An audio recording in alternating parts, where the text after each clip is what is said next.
ભાવનગરના પાલીતાણા નજીક આવેલા પવિત્ર સિદ્ધવડ તીર્થધામમાં સ્થિત તક્ષશિલા નગરીમાં ભવ્ય ધાર્મિક વાતાવરણ વચ્ચે 375 ઉપધાન તપના આરાધકોએ તપસ્યાની સફળ પૂર્ણાહુતિ કરી। પવિત્ર સિદ્ધવડની ધરા પર આયંબિલના ભીષ્મ તપસ્વી આચાર્ય હેમવલ્લભ સુરીશ્વરજી મહારાજ તેમજ પન્યાસ લબ્ધિ વલ્લભજી મહારાજ અને પન્યાસ યશરત્ન વિજયજી મહારાજની નિષ્ણામાં ઐતિહાસિક ઉપધાન તપ યોજાયું। તપસ્યા પૂર્ણતા નિમિત્તે ઉપધાન તપના માણારોપણ મહોત્સવનો ભવ્ય આયોજન થયું। આ પ્રસંગે 2 દિવસ સુધી વિવિધ ધાર્મિક કાર્યક્રમો યોજાયા, જેમાં દેશભરના ભક્તજનો તથા તપસ્વીઓના સ્નેહીજનો મોટી સંખ્યામાં ઉપસ્થિત રહ્યા। પંકજભાઈ ખાંતીલાલ શાહ, વલભીપુરવાળા। આજે જે માળા ઉત્સવને લઈને આજે કાર્યક્રમ કરવામાં આવ્યો છે એને તેને શું કહો છો? આજે માળા ઉત્સવમાં જે પણ આરાધક છે 47 દિવસની આરાધના કરી છે અને જે પ્રમાણે સાદું જીવન હોય એની અંશ એમને પ્રતીતિ થાય એવી રીતે જેવી રીતે મારા સાહેબ રહે એ પ્રમાણે જ એમને રહેવાનું હોય છે।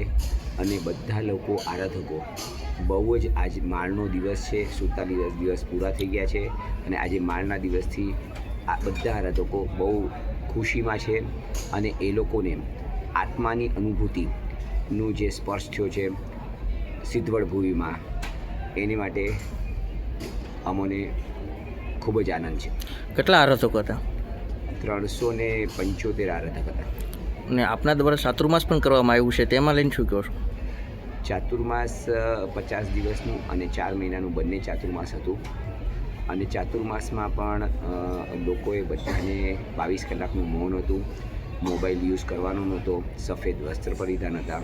એ 50 દિવસમાં 6 કલાક સાહેબજીની વાચના હતી, જેની અંદર અત્યારે સાહેબજી પહેલા દિવસથી હું અને છું આ 2 શબ્દો ઉપર દિવસમાં 6 કલાક, તો એવી રીતે મિનિમમ અત્યાર સુધીમાં એક જ પદાર્થ પર 4.5 મહિનાથી ચાલે છે, જેની અંદર મિનિમમ 500 કલાક ઉપર વ્યાખ્યાન અત્યારે થઈ ગયું છે।